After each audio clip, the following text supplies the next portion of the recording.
Hello, sisters, and welcome to Go Solo Live. This is Jennifer Buchholz with Transform Via Travel.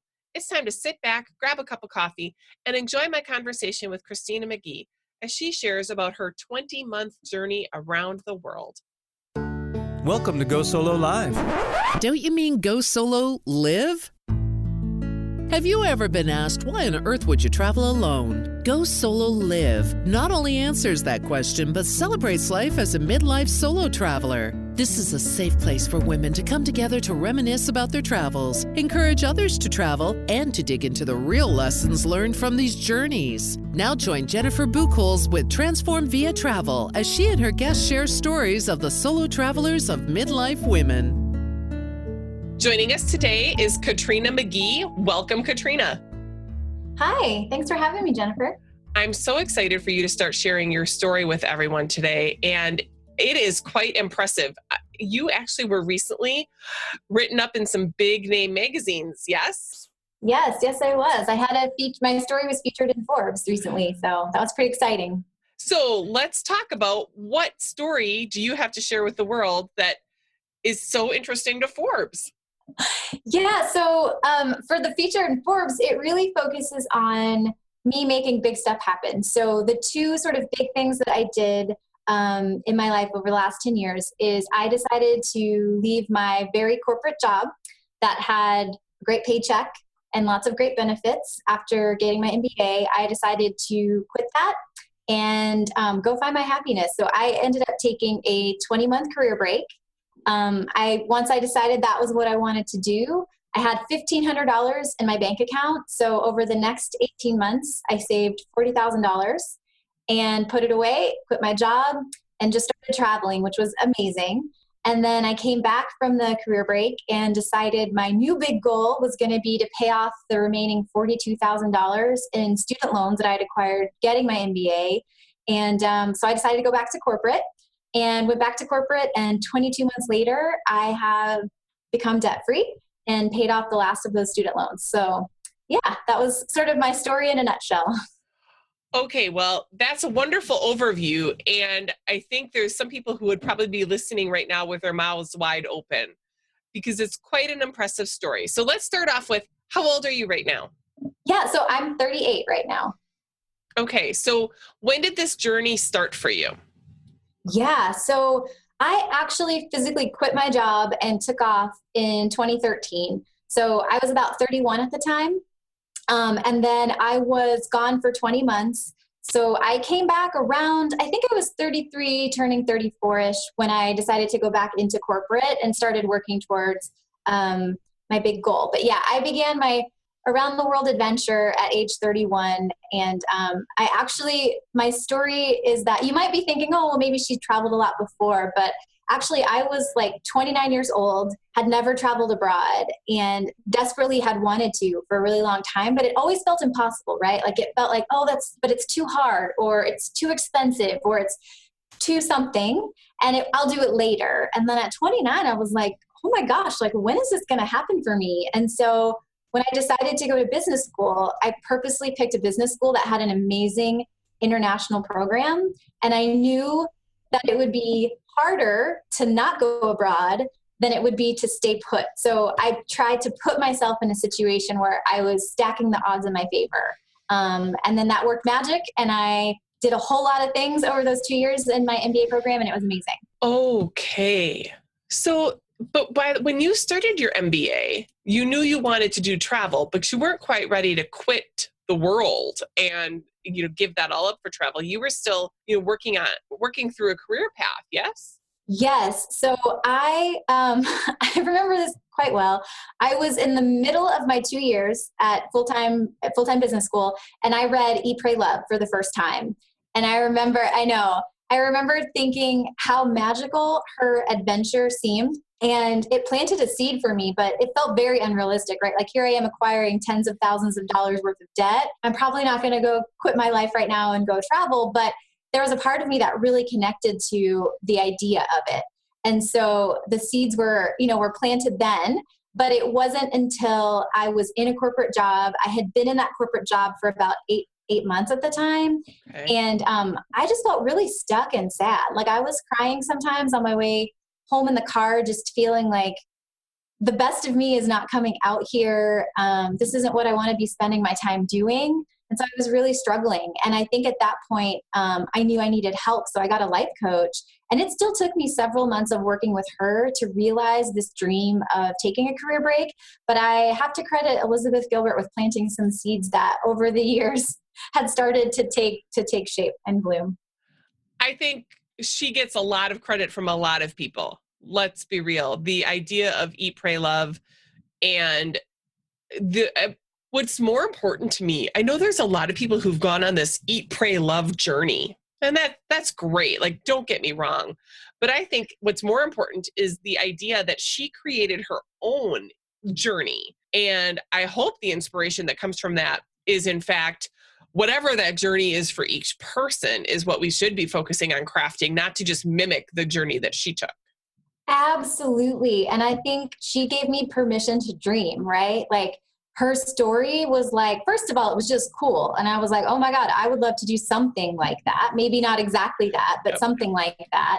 And then it was like, I have permission to dream much bigger and to accept bigger, scarier, and more exciting possibilities because of her story. And so, when I traveled abroad, I did not go to India. I did actually go to Bali. I did a yoga teacher training there. So I did sort of catch up with her there. Awesome. Yeah. But I did my own trip and I did it my way. And part of my trip was 3 months in a car doing a road trip around the US. And part of my time was spent at home for several months hanging out with my family and just catching up with them in a way you don't get to in your corporate 9 to 5 when you have 2 weeks of vacation every year. So Absolutely. So you got inspired and you were making decisions and you had a coach and you were feeling stuck and frustrated. Now, I'm a little bit older than you. And I think one of the things that probably some people would share is that, gosh, that disillusionment of sorts seems to come very young for you. So what was going on? What was some of the mess and the dissatisfaction that was happening where you were feeling that turbulence? yeah. And so I realized in doing my math, I apparently can't add, even though I was a math major and an actuary in my past life. So I was actually like 34, not 31 when I actually left to take my break, but Sure. 31 when I started that plan. But for me, the dissatisfaction had been this burning thing. It was like a slow boil. So I was an actuary for the first part of my career, coming right out of undergrad. And it was interesting, but it was not me. And it was a job that I really didn't like, but I didn't know how to leave. And so my version of escaping and like finding some answers was going to get my MBA. And at the time, people thought that was crazy because I was quitting a very good paying job to go take 2 years off because I wanted to do it as a full-time student instead of part-time, in the evenings, which a lot of people making my money and with my years of experience, which was about 8 at the time, would have done. Right. So that is an unusual step, is to actually go into that full-time. yeah. And it was, I was one of the older students. There were definitely a spectrum, but I would say the average age was trending a little bit younger than I was at the time. Wow. But yeah, like it was kind of unusual for me to do that.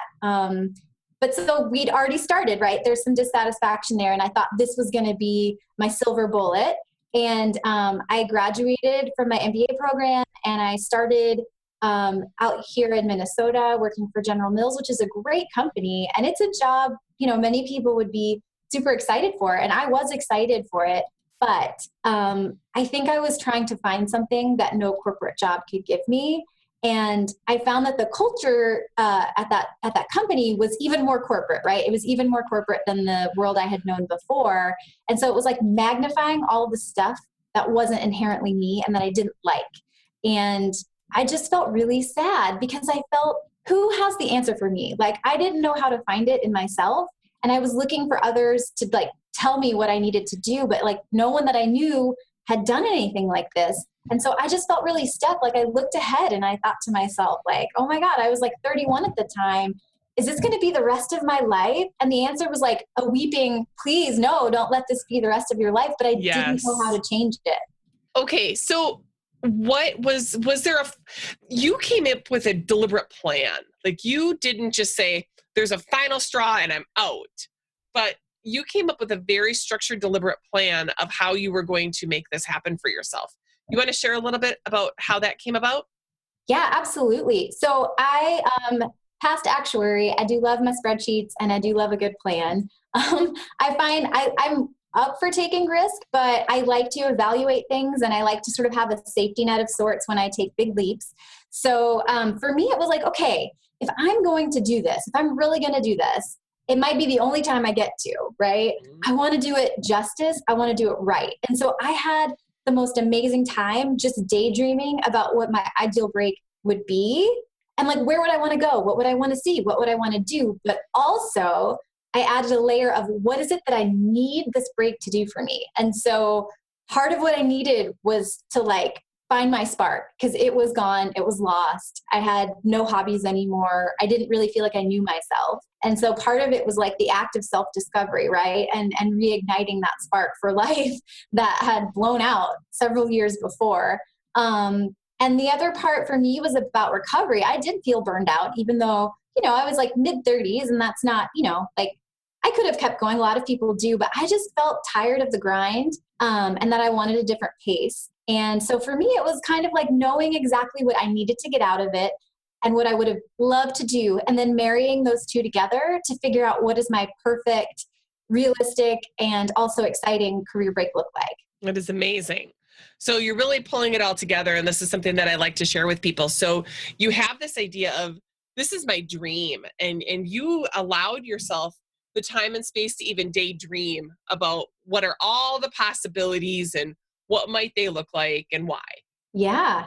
And then you also created this is what I need to take care of my soul and to get my head on straight and to figure my stuff out. So you gave yourself some additional space. For me, when I did something like that, mine had a lot to do with healing and then looking at what was supposed to come next for me. And it was so important to create the space and the intention to do that, because otherwise you really can get caught up in the amazing part of the sightseeing and fun stuff. But it is a multifaceted travel hits you on so many levels, but you do need to be ready to receive that. Yeah, absolutely. Absolutely. And I think it's all of that, right? Like it's exactly what you said. And I feel like at the end of the day, you need to get out of it whatever you need to get out of it. But like being intentional about it makes it so much, I don't know, it gave me a sense of peace almost, where once I'd done the planning, I could then release it and let it be what it was. And believe me, there were times where everything kind of felt like it was getting off track, and like life still happens, right? Like you don't take a career break and get to put real life on pause. Like it's there all the time. And so there were definitely times where my plans had a chink in the armor and it just didn't work out the way that I thought. But I felt a sense of peace in knowing I had done my best to try to make sure I was going to get what I needed out of this experience and to have the full experience that like my soul was like kind of craving. That is amazing. So again, you went in this in a very planful manner. You didn't just cut and run, which is, I think is really important for people to keep in mind, is that you weren't just abandoning and running. You were planning and going to something. Yes. What was the impact or input from your family as you were sharing with them what this plan was? Yeah, so I was very lucky in that, generally speaking, it was really positively received. So, I planted seeds with my parents accepting my choices that maybe felt crazy to them a long time ago, starting with my first job and moving to Atlanta and then doing the MBA thing. My parents were like, but you make more money than we make now. And you're only like 28 years old. Like, why would you leave that? We don't understand. It's so uncertain. You could go to business school and end up with no job. And so that seemed kind of crazy and stressful. So I think I'd taken them through enough changes that they knew Katrina's going to land on her feet. She's going to figure it out. Like the best we can do is just love her and support her. But I also think like my enthusiasm for what I was doing was kind of infectious. And I know some people are very guarded about their decision and they don't really share it maybe ahead of time because they don't want negative feedback. And I can understand that. But I kind of want to offer the idea that telling people has such a huge benefit. You can be selective about who you tell, but telling people holds you accountable. When you start saying it out loud to other people, it becomes real to you, and people start checking in with you and saying, how's that plan going? Or have you thought about going to Costa Rica? I just read an article and I wanted to send it to you. And it also lets people support and love you. So many free dinners, so many free brunches, so many people like acts of kindness, just wanting to support me on this journey as I got ready for it. Like, I'm so, so glad that I shared my story with other people. Again, selectively, you don't just tell everyone all at once, but I found so much benefit from basically like sharing what was going on with me. So you were creating a support network by that selective sharing. Yes. Mm-hmm. And so people were rallying behind you. Yeah. And I mean, I gave 8 months notice at my job that I was quitting. So it wasn't a surprise. Like I was even telling them, listen, in 8 months, I'm quitting to go travel around the world. And they were actually really supportive of that. Okay, so one of the things that I think distinguishes Americans from folks in other countries and why this type of adventure can seem a little bit less attainable is due to some of the logistics like health insurance, and like you do have to quit your job, where in other countries sometimes you can take an extended leave and they'll hold the job for you. Right. So how did you manage some of those logistics? Even like where were you based out of in terms of where you were living? Yeah. So I was very fortunate. My mom has a little shed. So everything that I could pack into my 2006 Toyota Corolla was dropped off in her shed before I started this adventure. I pretty much sold all of the furnishings and pretty much all of the stuff that I had, but I did keep whatever would fit in the car. And so I was able to park it there. And also keep my car there when I was traveling abroad and not using my car. So West Virginia, where my mom and my dad both live, kind of became my home base. And then as far as insurance goes, it was actually super easy for me. I did World Nomads. And so it was a very generous policy where if you're more than 100 miles away from your main place of residence, basically like your insurance is valid and you can use it. And so I actually did have an accident where I was in Mendoza and fell off of a bike during wine country, just like on a gravelly road, and like injured my knee. And then I like felt it was just ridiculous. But I was able to go see a doctor in Paris when my knee didn't get better, and then it still didn't get better. And so I was able to go see a doctor actually in Atlanta who helped me out, and it got better. It was some tendonitis, but yeah, it was really great. So I wasn't too concerned with the health insurance aspect because I was able to use them and I had such great luck and experiences with them. That's awesome. And, actually that's not something that I've heard of that many people have had an experience with. So thank you for sharing that. Again, there's people who are just going to be fascinated with this story. I hope so. When you made this commitment and you were making your preparations, one of the things that Forbes was writing about you had to do with the money aspect of this. So let's dig into how you set financial goals, how you set budget for travel. Let's get into that a little bit. Yeah. So I am an avid budget traveler. I believe you can have amazing experiences for a lot less than I think Americans especially typically think you can. Like the Hilton ain't cheap. And when you go abroad, it doesn't get any cheaper. And so I think there are so many alternatives and so many ways to save and do things a little differently. It's really great. But so for me, the money aspect went something like this. I was making around $95,000 when I decided to take this break. And then I just started changing my life to save more and more money over time. And so that took me about 18 months. I mean, I did some crazy stuff, right? Like I was a grown up and probably like 30, 31 at the time, maybe even 32. I got a roommate and I had a very beautiful apartment, but it costs like $1,500 to $1,600 a month. And I decided I can live somewhere that's equally as gorgeous. It was a very nice high rise, but with a roommate and save like $500 or $600 a month. And so that's what I did. And so I basically, in ways that I felt comfortable and ways that stretched me, I changed my lifestyle to save more money and I got really good at it. So then when I came back from my career break and I got my next job, it paid me about the same, but there was no bonus. But I was able to save money almost effortlessly because it really does become a new habit. And it was kind of like autopilot to be more thrifty. Yes. And so, yeah. And then like, if that isn't sort of crazy enough, about a year into it, I decided to switch jobs and I went to work for a different company. And I was so passionate about working with these women that I knew personally and loved what they were doing professionally, that I took like a $20,000 pay cut and their offer didn't come with health insurance. So I gave up health insurance, gave up like $20,000 and had to move back to Minnesota, which is really cold and I don't always love the cold. So I gave all that up, but I still, a year later, paid off the last of my student loans, right?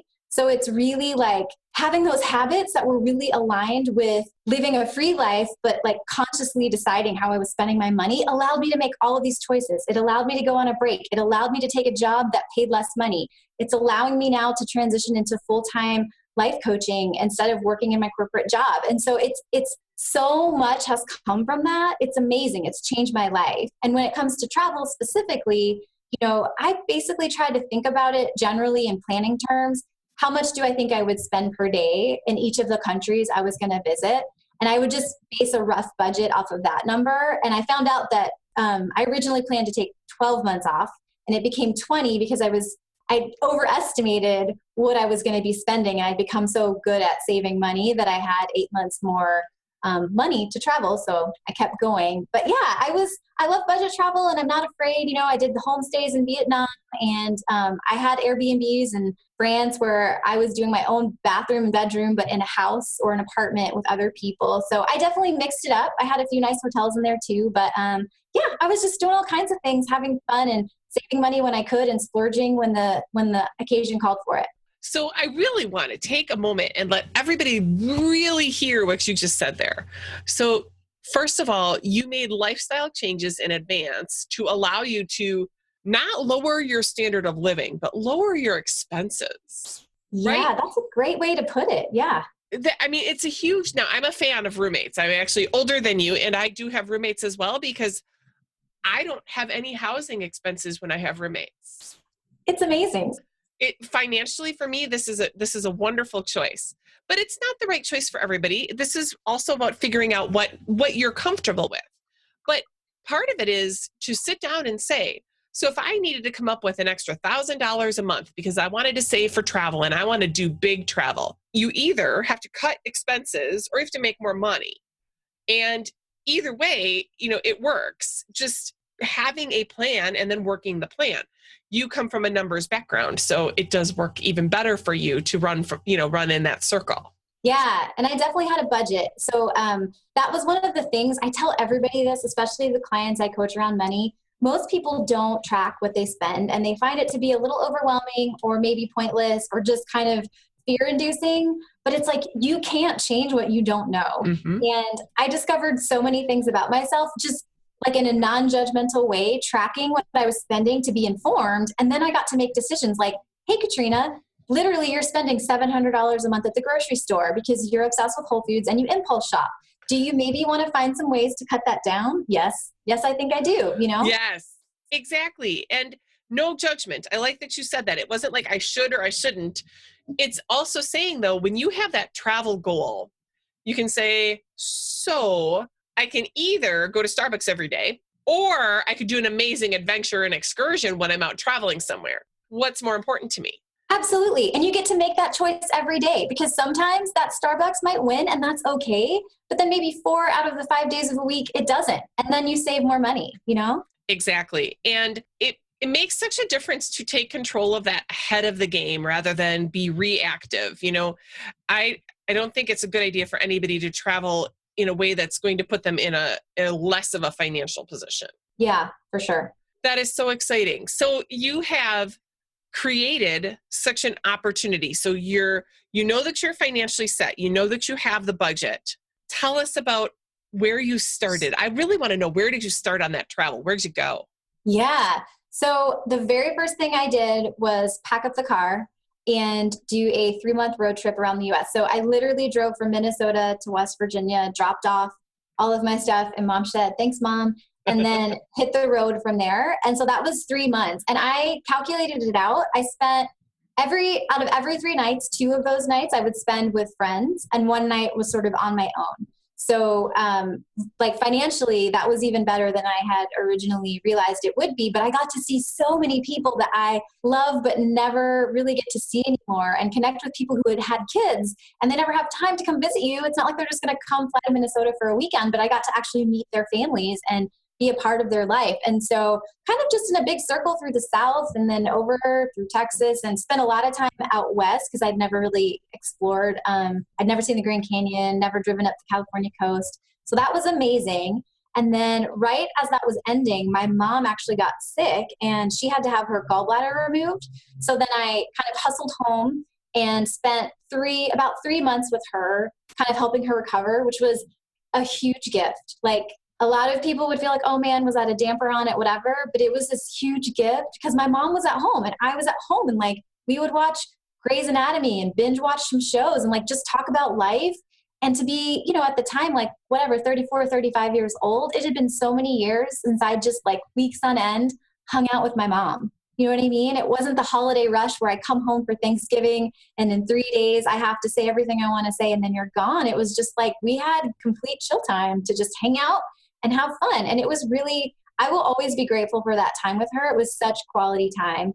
So then once I hit the road for real, I left West Virginia and flew straight to Colombia. I spent 2 weeks in Colombia through Medellin, Bogota, Cartagena, and then I went down to Buenos Aires. And so what made you start in Colombia then? What was that? Why was that your first overseas? Yeah, so I love logistics and I like to make things for things to make sense. So because it was closer, it made sense to kind of start there geographically. Okay. But I wasn't sure it was going to go. And this goes back to the story about telling people. So at the point where I'm at my job and I've told everyone I'm leaving, I met this guy. I did not know him very well, but we were in the same department. And he was from Colombia. And I was just, you meet people, you shoot the breeze. And so we talked about my trip that was coming up and he was so excited. And he was like, I have family there. You should go stay with them. And I was like, that sounds crazy, but kind of cool. And they're so generous. Like that is one of the, that's amazing. It's so amazing. And so I took him up on it. So once I had that offer out there, I was like, maybe I should go. And so I found a $200 JetBlue ticket from DC direct to Medellin. And I was like, that's a really cheap way to get the trip started. So I flew out there and I met his best friend and his best friend's family, and they threw me like a barbecue, and I have a gluten allergy, and they made sure everything was stuff I could eat, and they took care of me. And then when I went to Bogota, I ended up staying with his cousin and his cousin's husband and child, and they had the kids sleep with them in their room so I could have the kids' room. Wow. These people don't even know me. It was so crazy. It was like the generosity was just astounding. But so that's kind of how Colombia came to be. And then I'd had this dream for multiple years, and I don't even know where it came from, but I wanted to just live in Buenos Aires as a local. Like it was a place that I wanted to see close up at a slower pace. And so I rented an Airbnb for about a month and just like moved down there and hung out. And it was fantastic. So fantastic. So that's awesome. Yeah. And so then went out to Mendoza for a week just to see someplace new, and then flew to Spain and spent probably like 2.5 months traveling through Spain, into France, and then into Italy. And then I'd had plans. I just arrived to Italy. I had these grand plans of spending 5 weeks seeing the Amalfi Coast and Venice and all of this stuff. And my mom got sick again, and she was admitted to the ER. And I had this really tough choice to make. Do I keep traveling because this is my chance, or do I go home and take care of my mom? And it wasn't easy because, part of me was like, God, but this is my one chance. But I really didn't want to risk it. So I luckily had some airline miles. So I booked a ticket at the last minute, went home. So I spent 6 weeks in West Virginia, kind of helping my mom recover, and then flew back out and went to Southeast Asia for 4 months. And I traveled there without a plan. So I knew I was doing the yoga training, but everything else was very like, what feels right? Where do I want to go next? How many days do I want to stay in Chiang Mai or in Hanoi? And I kind of played it by ear, which is very different for me than how I usually work. So, okay, let's talk about that, because one of the things that I like to talk about is the idea of a structured, planned itinerary versus going with the flow and letting things emerge. So I like the balance that you've created so far, is that you have some things that are really structured, but you're also giving yourself some free time and space. Tell me a little bit more about how it felt in this unstructured time. Yeah. So the two unstructured times I would say would be Buenos Aires, where I had no plan. I just knew I'm here for a month. And then unstructured, also obviously Southeast Asia. And I think in both, there was a magic to waking up every day, and it's literally whatever you want, right? Like there was a point where I was in Chiang Mai having like a smoothie or something, and some lady came up to me and she was like, "Excuse me, ma'am, why did you not finish your smoothie?" And I was like, why is this weird woman asking me this question? But we ended up hitting it off and decided we were going to go to Chiang Rai together to see like the White Palace. And so that's something that wouldn't have happened if I had had a plan, but I was sort of staying indefinitely everywhere I was going. And so it was really cool. I feel like it opened the door for opportunities to sort of play themselves out, that if you had structure, you're constantly, agonizing over, do I change the plan or do I keep the plan? And there's usually financial ramifications to changing a plan. So it was kind of freeing in a way. I think Southeast Asia is a really amazing place to play it by ear too, because it is so, it's really Western tourist friendly, and it's easy to navigate. And so you can kind of play it by ear and find people, and it wasn't really that challenging. I think Europe, the plan worked for me a little bit better because financially Europe was a more expensive place, and I saved a lot of money by kind of having a general idea of where I was going to be when. But yeah, not having a plan, there was a magic to it of meeting people and having things change and not having it be a deal, That is awesome. That is awesome. Okay, so after Buenos Aires, where were you off to next? No, sorry, you did Buenos Aires. Yeah, did Buenos Aires, went to Western Europe, had to do an emergency trip home, then went to Southeast Asia, and I was there for about 4 months. And then I flew back to Colorado and basically spent the next 4 or 5 months recovering. I mean, a career break sounds amazing, but I don't think people understand there's a reintegration process, especially if you've been abroad for a while. And I think giving yourself the time to adjust, my attitude honestly needed an adjustment because I was kind of cranky. Why am I here? What am I doing? I don't know. I want to go back and be back in, it's hard. You're all over the place emotionally. And I think giving yourself the space to recover from that and to also breathe and then figure out what comes next without the pressure of now you're back, you've got to get a job ASAP, and where's your money going to come from? Go, go, go, all of that. Well, and actually that there's something to be said for having, when you have left your job and when you have done this kind of travel, to having some money in the bank when you get home so that you're not forced to do this re-entry that is not going to align with all the work that you've just done. Yes, absolutely. It allows you to distance yourself from that fear that will naturally come up of where's my money coming from? What's going to come next? You have this time. And I also found having this time ahead of time, planning for it, meant that when I was in Thailand, I was having a great time, but there were days where I would be on the beach or something and have a mild panic attack about what am I doing with my life? What am I going to do when I come home? But knowing that I had this specific amount of time set aside, I could then say, hey, Katrina, take a deep breath. Remember, you're going to worry about this in December. You planned for it. It's all going to be okay. And then I could go back to being in the present moment.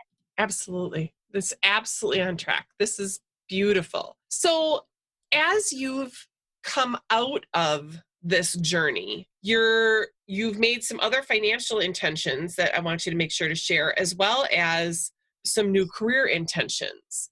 And so this really was a game changer for you.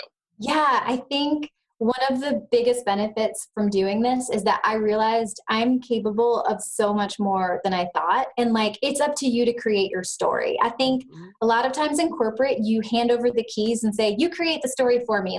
When am I going to get promoted? What is my career path going to be? And it's you're maybe co-creating it, but really you're just sort of leaving that to someone else.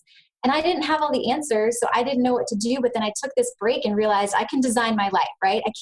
My mom still's going to get sick. Things are going to happen that are hard. You can't plan for everything, but I can put myself on the path that is really the path I want to be on. And I can do that. I can give myself that gift. And so I do think it changed my life just in that way of being this physical evidence and proof of how capable I am and how much power and control I have over my own self. I love that. So what comes next for you in terms of travel? Yeah, that's a great question. So actually, I gave notice to my current job, so I will officially be leaving in mid-February, and then my lease ends in March. So I am not sure where I would like to live next. So I'm planning another road trip. So that's probably going to be my next big travel thing, is just to figure out where I want to live. And I think it's a great excuse to go see some friends and see more of the US and have some fun in a car. So that's kind of the tentative plan for right now, early next year. And so you've created a work for yourself now that allows you to be nomadic. Yeah, absolutely. That's a huge benefit to what I'm doing right now. Why don't you tell everybody a little bit about what that work is? Yeah, so I'm now a certified life coach. So I use my own experiences and my training to bring together clear visions and practical plans for people to create the lives that they want, to live happier, richer lives. And so I have clients that I work with that want to do something really big and crazy, but maybe they aren't sure what that is. They just feel it in their gut and in their heart, or maybe they know what it is, but it feels too crazy. And so I help people basically get what they want, like create the life that they really want. That is fantastic. So when someone is starting to get this restless feeling, what do you recommend for them? Where do they start? Yeah, so I am a huge advocate of self-awareness. So I think if you have this restless feeling and it feels uncomfortable, take note of it. Maybe you start journaling, maybe you talk to someone, but just processing the feelings instead of keeping them all inside can sometimes help you find some clarity. I personally had this restless feeling that I kept inside for too long, and it became sort of this manic restless feeling. And I had like I said, I got a life coach, and that changed my life because I knew that my restless feeling needed clarity that I couldn't give myself. I needed someone outside of me to hold my hand and say, listen, girl, I got you. We're going to figure this out. You talk to me, we'll find out what it is you really want, and we'll make it happen. And so get support, whether that is a life coach or that's, just a friend or a mentor or whatever it is. But I think when you have that restless feeling that feels overwhelming, that's the time where you basically like get what you need and have somebody to help you process it. Because really what that says is something's not in alignment and you need to figure out what it is. And then you have choices to make, right? Absolutely. Absolutely. So do you have anything on your site that you want to offer our folks? Yeah, actually I do. So if you're listening, I have a free gift out there that is all about making big travel possible. So if you are anything like me, sort of sitting around feeling like everybody else has these great stories and you want to create your own, but you're not quite sure, it's too hard, it feels too scary or too expensive, I have 6 really easy ways to put yourself in the path and to make it more possible for you and make it seem more accessible and easy. So you can download that on my website. And I also include 4 recommendations that are a little bit off the beaten path, but also really good for travel novices. So you can kind of get inspired with some of my stories. Well, and I think what's nice is, as I've looked at that download, you make it look like how accessible the travel is. Again, part of your story is that it seemed like it was so out of reach in terms of finance. Yeah, absolutely. And I'm glad that you get that because that is definitely what I was going for. I want you to feel inspired and like it's attainable because it really is. Well, and the other part I'd encourage is as people listen to, these podcasts or anything like that, you don't just get inspired, but like you connect and you start to, connect with the guests and follow them and learn from them and then put your own spin on it because we started this conversation with Eat, Pray, Love. If every single person went out and replicated this Eat, Pray, Love journey, no person would get the same thing out of it. And it wouldn't be as meaningful for each person. You have to craft your own journey and make it relevant and meaningful for you. So taking that time and space, and by listening to these podcasts and following what other travelers do, you're getting that inspiration and it's seeming more achievable. Don't just go relive somebody else's trips. Get inspired. Look at what we have as a download from Katrina today, and then create your own version of it.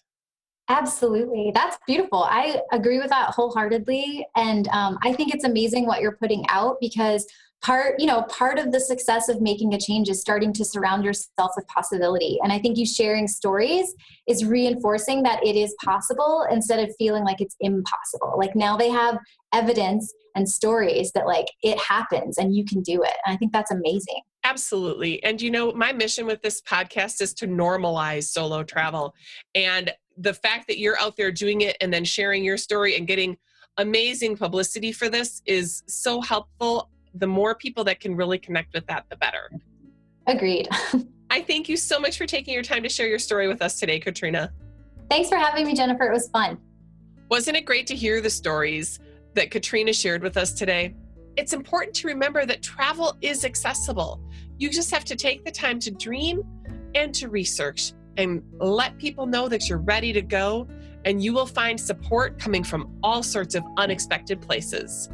If you love these stories and want to help support Go Solo Live, you can do that by making a small financial contribution to the show. There are lots of options with some great gifts of appreciation. Please go to www.patreon.com/GoSoloLive to show your love.